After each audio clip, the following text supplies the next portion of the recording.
ನಮಸ್ಕಾರ ವಿದ್ಯಾರ್ಥಿಗಳೇ. ಪ್ರಥಮ ಪಿಯುಸಿ ಇತಿಹಾಸ ಪಠ್ಯಪುಸ್ತಕದ ಅಧ್ಯಾಯ 7ರಲ್ಲಿ ಬರುವ ಆಧುನಿಕ ಯುಗದ ಆರಂಭ ಈ ಒಂದು ಪಾಠದ ಪ್ರಶ್ನೆ ಉತ್ತರದ ವಿವರಣೆಯ ವಿಡಿಯೋಗೆ ನಿಮಗೆಲ್ಲರಿಗೂ ಸ್ವಾಗತ. ಒಂದು ವಾಕ್ಯದ ಪ್ರಶ್ನೆಗಳನ್ನು ನೋಡೋಣ. ಅಂದ್ರೆ 1 ಅಂಕದ ಪ್ರಶ್ನೆಗಳು. ನ್ಯಾವಿಗೇಟರ್ ಎಂದು ಯಾರನ್ನು ಕರೆಯಲಾಗಿದೆ? ರಾಜಕುಮಾರ ಹೆನ್ರಿಯನ್ನು ನ್ಯಾವಿಗೇಟರ್ ಅಂತ ಕರೆಯಲಾಗುತ್ತೆ. ದಕ್ಷಿಣ ಅಮೆರಿಕಾದ ಮುಖ್ಯ ಭೂಭಾಗವನ್ನ ಅನ್ವೇಷಿಸಿದವರು ಯಾರು? ದಕ್ಷಿಣ ಅಮೆರಿಕಾದ ಮುಖ್ಯ ಭೂಭಾಗವನ್ನ ಅನ್ವೇಷಿಸಿದವರು ಅಮೆರಿಗೋ ವೆಸ್ಪುಸ್ಸಿ. ಪುನರುಜ್ಜೀವನ ಎಂಬ ಪದದ ಅರ್ಥವೇನು? ಅಂದ್ರೆ ಪುನರುಜ್ಜೀವನ ಎಂಬ ಪದದ ಅರ್ಥ ಪುನರ್ಜನ್ಮ ಅಥವಾ ಪುನರಾವಲೋಕನ.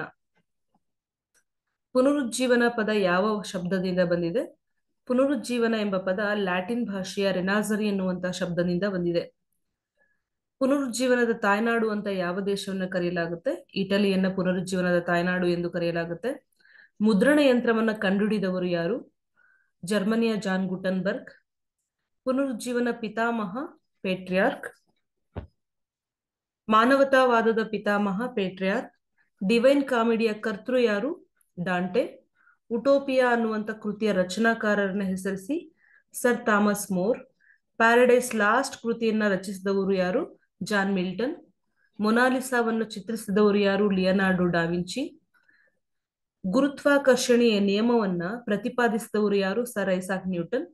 ಧಾರ್ಮಿಕ ಸುಧಾರಣೆಯ ನಾಯಕ ಯಾರು? John Wycliffe. ಕ್ಯಾಥೋಲಿಕ್ ಚರ್ಚ್ ವಿರುದ್ಧ 95 ನಿಬಂಧನೆಗಳನ್ನು ಪ್ರಕಟಿಸಿದವರು ಯಾರು? Martin Luther. ಧಾರ್ಮಿಕ ಸುಧಾರಣೆಯ ಉಷಾತಾರೆ ಎಂದು ಯಾರನ್ನು ಕರೆಯಲಾಗಿದೆ? John Wycliffe. ಪ್ರತಿ ಧಾರ್ಮಿಕ ಸುಧಾರಣೆ ಎಂದರೇನು? ಅಂದ್ರೆ ಉತ್ತರ, ಕ್ಯಾಥೋಲಿಕ್ ಚರ್ಚ್ಗಳು ತಮ್ಮೊಳಗೆ ಸುಧಾರಣೆಯನ್ನ ಮಾಡಿಕೊಳ್ಳಲು ಕಾರ್ಯಪ್ರವೃತ್ತವಾದುದನ್ನ ಪ್ರತಿಧಾರ್ಮಿಕ ಸುಧಾರಣೆ ಅಂತ ಕರೀತಾರೆ. ಧಾರ್ಮಿಕ ವಿಚಾರಣಾ ನ್ಯಾಯಾಲಯ ಎಂದರೇನು? ಧಾರ್ಮಿಕ ವಿಚಾರಣಾ ನ್ಯಾಯಾಲಯ ಅಂದ್ರೆ ಧರ್ಮ ನಿಂದನೆ ಮಾಡುವವರನ್ನ, ದೈವ ನಿಂದನೆ ಮಾಡುವವರನ್ನ ಹಾಗೂ ತಪ್ಪು ಮಾಡಿದವರನ್ನ ಶಿಕ್ಷಿಸೋದಕ್ಕೆ ಅಂತ ಸ್ಥಾಪಿಸಲಾದಂತ ನ್ಯಾಯಾಲಯವನ್ನ ಧಾರ್ಮಿಕ ವಿಚಾರಣಾ ನ್ಯಾಯಾಲಯ ಎಂದು ಕರೆಯುತ್ತಾರೆ. ಸೊಸೈಟಿ ಆಫ್ ಜೀಸಸ್ನ ಸ್ಥಾಪಕರು ಇಗ್ನಿಷಿಯಸ್ ಲಯೋಲಾ. ಧಾರ್ಮಿಕ ಸುಧಾರಣಾ ಚಳವಳಿ ಸಂದರ್ಭದಲ್ಲಿ ಅಧಿಕಾರದಲ್ಲಿದ್ದಂತ ಪೋಪ್ ಯಾರು? 10ನೇ ಲಿಯೋ. ಪೋಪ್ 10ನೇ ಲಿಯೋ. ಕ್ಷಮಾಪಣಾ ಪತ್ರಗಳು ಎಂದರೇನು? ತಪ್ಪು ಮಾಡಿದವರನ್ನ ಶಿಕ್ಷಿಸೋದಕ್ಕೆ ಅಂದ್ರೆ ಕ್ಷಮಿಸೋದಕ್ಕೆ ವಿತರಿಸಲಾಗ್ತಾ ಇದ್ದಂತಹ, ಅಂದ್ರೆ ಪೋಪನ ಹೆಸರಿನಲ್ಲಿ ವಿತರಿಸಲಾಗ್ತಾ ಇದ್ದಂತಹ ಪತ್ರಗಳನ್ನ ಕ್ಷಮಾಪಣಾ ಪತ್ರಗಳು. ಯಾರು ತಪ್ಪು ಮಾಡಿರ್ತಾರೋ ಅವರಿಗೆ ಕ್ಷಮಾಪಣೆಯನ್ನ ಕೊಡೋದಕ್ಕೋಸ್ಕರ ಪೋಪನ ಹೆಸರಿನಲ್ಲಿ ವಿತರಿಸಲಾಗ್ತಾ ಇದ್ದಂತ ಪತ್ರಗಳನ್ನ ಕ್ಷಮಾಪಣಾ ಪತ್ರಗಳು ಅಂತ ಕರೀತಾರೆ. ಇಗ್ನೇಷಿಯಸ್ ಲಯೋಲನ ಅನುಯಾಯಿಗಳನ್ನ ಏನೆಂದು ಕರೆಯುತ್ತಿದ್ದರು?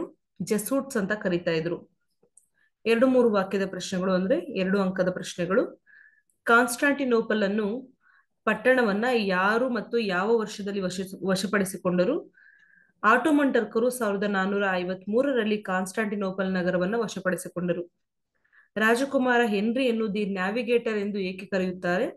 ರಾಜಕುಮಾರ ಹೆನ್ರಿ ನೌಕಾ ತರಬೇತಿ ಶಾಲೆಯನ್ನು ಸ್ಥಾಪಿಸುವುದಲ್ಲದೆ ಹಡಗು ನಿರ್ಮಾಣ ಹಾಗೂ ನೌಕಾಯಾನದಲ್ಲಿ ಹೆಚ್ಚು ಆಸಕ್ತಿಯನ್ನು ಹೊಂದಿದ್ದನು. ಈತನು ಸ್ವತಃ ಅನ್ವೇಷಣಕಾರನಾಗಿದ್ದದ್ದು ಆಗದೇ ಇದ್ರೂ ಸಹ ಸಾಹಸಿ ನಾವಿಕರ ಹಿಂದಿನ ಪ್ರೇರಕ ಶಕ್ತಿಯಾಗಿದ್ದನು. ಆದ್ದರಿಂದ ಈತನನ್ನ ದಿ ನ್ಯಾವಿಗೇಟರ್ ಅಂತ ಕರೀತಾರೆ. ಅಂದ್ರೆ ರಾಜಕುಮಾರ ಹೆನ್ರಿ ನೌಕಾ ತರಬೇತಿ ಶಾಲೆಯನ್ನ ಸ್ಥಾಪಿಸಿ ಹಡಗು ನಿರ್ಮಾಣ ಮತ್ತೆ ನೌಕಾಯಾನದಲ್ಲಿ ಆಸಕ್ತಿಯನ್ನು ಹೊಂದಿದ್ದ. ಅವನು ಅನ್ವೇಷಣಕಾರನಾಗಿರ್ಲಿಲ್ಲ, ಆದ್ರೂ ಸಹ ಸಾಹಸಿ ಯುವಕರ ಹಿಂದಿನ ಪ್ರೇರಕ ಶಕ್ತಿಯಾಗಿ ಅವ್ರಿಗೆ ಸಹಾಯಕನಾಗಿ ಒಂದು ಕೆಲಸವನ್ನ ಮಾಡ್ತಾ ಇದ್ದ. ಹಾಗಾಗಿ ಈತನನ್ನ ದಿ ನ್ಯಾವಿಗೇಟರ್ ಅಂತ ಕರೀತಾರೆ. ಭಾರತಕ್ಕೆ ಯಾರು ಮತ್ತು ಯಾವ ವರ್ಷದಲ್ಲಿ ಜಲಮಾರ್ಗವನ್ನ ಕಂಡುಹಿಡಿದರು? 1498ರಲ್ಲಿ ವಾಸ್ಕೋಡ ಗಾಮ ಭಾರತಕ್ಕೆ ಜಲಮಾರ್ಗವನ್ನ ಕಂಡುಹಿಡಿತಾನೆ. ಮೆಗಲನ್ನ ಯಾವುದಾದ್ರೂ 2 ಹಡಗುಗಳನ್ನ ಹೆಸರಿಸಿ, ಅಂದ್ರೆ ವಿಕ್ಟೋರಿಯಾ ಹಾಗೂ ಸಾನ್ ಆಂಟೋನಿಯೋ ಅಂತ. ವಿಶ್ವವನ್ನು ಪ್ರದಕ್ಷಿಣೆ ಹಾಕಿದ ಮೊದಲ ಹಡಗು ಯಾವುದು? ಆ ನೌಕಾಯಾನದ ನಾಯಕನು ಯಾರು? ವಿಕ್ಟೋರಿಯಾ ನೌಕೆ. ಮೊದಲ ನಾಯಕ ಫರ್ಡಿನೆಂಡ್ ಮೆಗಲನ್. ಈತನ ಮರಣ ನಂತರ ಜಾನ್ ಸೆಬಾಸ್ಟಿಯನ್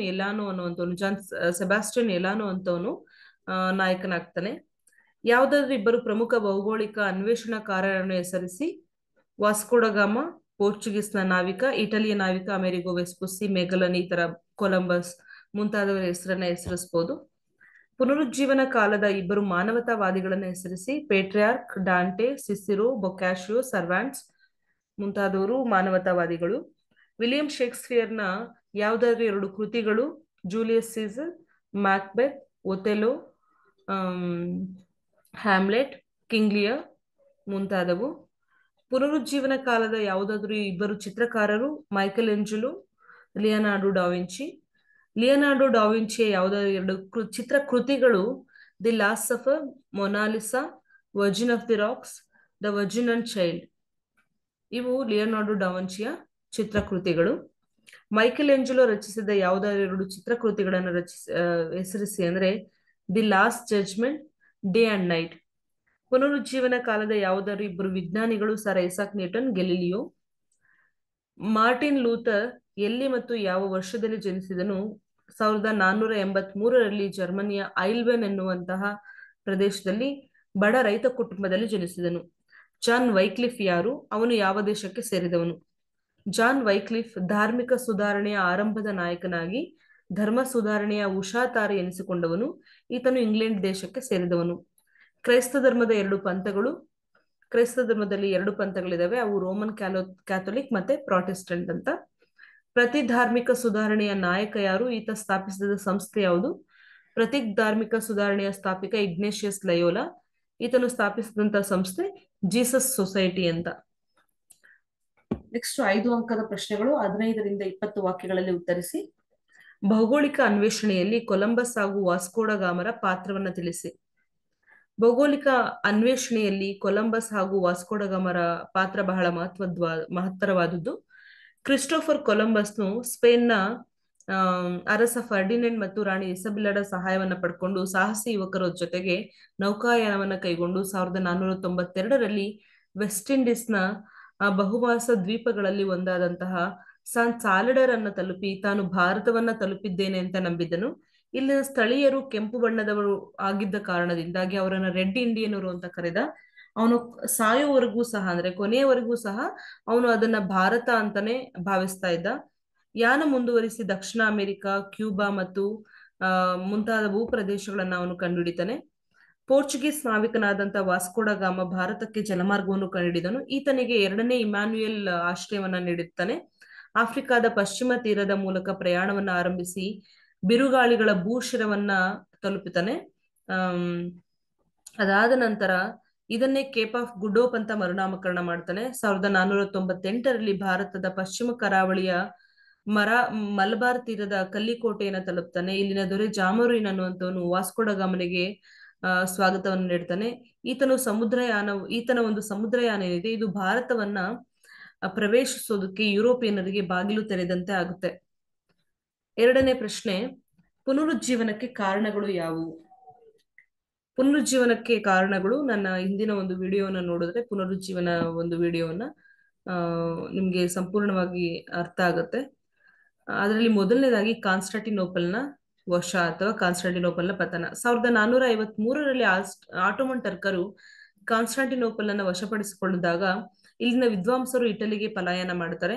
ಇಟಲಿಯ ಪೋಪ್, ಪಾದ್ರಿಗಳು, ರಾಜಕುಮಾರರು ಹಾಗೂ ವ್ಯಾಪಾರಿಗಳು ಆಶ್ರಯವನ್ನ ನೀಡುತ್ತಾರೆ. ಶ್ರೇಷ್ಠ ಸಾಹಿತ್ಯದ ಅಧ್ಯಯನಕ್ಕೆ ಪ್ರೋತ್ಸಾಹ ನೀಡಿದಂತಾಗುತ್ತದೆ ಈ ಮೂಲಕ. ಶಿಕ್ಷಣದ ಪ್ರಸಾರ, ಯುರೋಪಿನ ವಿವಿಧ ಸ್ಥಳಗಳಲ್ಲಿ ಅದರಲ್ಲೂ ಪ್ಯಾರಿಸ್, ಪಡುವಾ, ನೇಪಾಳ್, ಆಕ್ಸ್ಫರ್ಡ್ ಮೊದಲಾದ ಕಡೆ ಕ್ಯಾಥೋಲಿಕರು ಸ್ಥಾಪಿಸಿದಂತ ಮಿಷನರಿ ಶಾಲೆಗಳು ಹಾಗೂ ವಿಶ್ವವಿದ್ಯಾಲಯಗಳು ಶಿಕ್ಷಣದ ಪ್ರಸಾರಕ್ಕೆ ಅವಕಾಶವನ್ನ ಮಾಡಿಕೊಡ್ತವೆ. ಭೌಗೋಳಿಕ ಸಂಶೋಧನೆಗಳು, 15 ಮತ್ತು 16ನೇ ಶತಮಾನಗಳಲ್ಲಿ ಯುರೋಪಿಯನರು ಕಂಡುಹಿಡಿದಂತಹ ಹೊಸ ಪ್ರದೇಶಗಳಿಂದಾಗಿ ಇವರಿಗೆ ಹೊಸ ಆದರ್ಶಗಳು, ವಿಚಾರಗಳು ಮತ್ತು ಜ್ಞಾನದ ಸಂಪರ್ಕ ದೊರಕುತ್ತೆ. ಊಳಿಗಮಾನ್ಯ ಪದ್ಧತಿಯ ಅವನತಿ, ಯುರೋಪಿನಲ್ಲಿ ಅಧಿಕಾರಕ್ಕೆ ಬಂದಂತಹ ಕೇಂದ್ರೀಕೃತ ರಾಜಪ್ರಭುತ್ವಗಳಿಂದಾಗಿ ಮಧ್ಯಯುಗದ ಅಂತ್ಯದಲ್ಲಿ ಊಳಿಗಮಾನ್ಯ ಪದ್ಧತಿಯು ಅವನತಿಯಾಗುತ್ತೆ. ರಾಜರುಗಳು ಪ್ರಜಾ ಕಲ್ಯಾಣ ಮತ್ತು ಶ್ರೇಷ್ಠ ಸಾಹಿತ್ಯವನ್ನ ಪ್ರೋತ್ಸಾಹಿಸಲು ಆಸಕ್ತಿಯನ್ನ ತಳೆತಾರೆ. ಯುರೋಪಿನ ಜನತೆ ಪ್ರಾಚೀನ ಕಲೆ, ವಾಸ್ತುಶಿಲ್ಪ ಮತ್ತು ಕಲಿಕೆಯಲ್ಲಿ ಹೆಚ್ಚು ಆಸಕ್ತಿಯನ್ನು ತೋರಿಸ್ತಾರೆ. ಮುದ್ರಣ ಯಂತ್ರದ ಪಾತ್ರ, ಅಂದ್ರೆ ಮುದ್ರಣ ಯಂತ್ರದ ಸಂಶೋಧನೆಯು ಸಹ ಪುನರುಜ್ಜೀವನಕ್ಕೆ ಪ್ರಮುಖ ಕಾರಣ ಅಂತಾನೆ ಹೇಳ್ಬೋದು. ಮುದ್ರಣ ಯಂತ್ರದ ಸಂಶೋಧನೆ ಬಹಳ ಮಹತ್ತರವಾದಂತಹ ಬದಲಾವಣೆಯನ್ನ ತರುತ್ತೆ ಪುನರುಜ್ಜೀವನದಲ್ಲಿ. ಇದು 2-3 ವಾಕ್ಯದ ಪ್ರಶ್ನೆಗಳಲ್ಲಿ, ಅಂದ್ರೆ 2-3 ವಾಕ್ಯದ ಪ್ರಶ್ನೆಗಳು, 1 ವಾಕ್ಯದ ಪ್ರಶ್ನೆಗಳು ಮತ್ತು 5 ಅಂಕದ 15ರಿಂದ 20 ವಾಕ್ಯದ ಪ್ರಶ್ನೆಗಳು. ನನ್ನ ಮುಂದಿನ ವಿಡಿಯೋನಲ್ಲಿ 15ರಿಂದ 20 ವಾಕ್ಯದ ಪ್ರಶ್ನೆಗಳಲ್ಲಿ ಅಂದ್ರೆ 5 ಅಂಕದ ಪ್ರಶ್ನೆಗಳು ಮತ್ತೆ 10 ಅಂಕದ ಪ್ರಶ್ನೆಗಳನ್ನ ತಿಳಿಸ್ಕೊಡ್ತೀನಿ ವಿದ್ಯಾರ್ಥಿಗಳೇ. ಧನ್ಯವಾದಗಳು.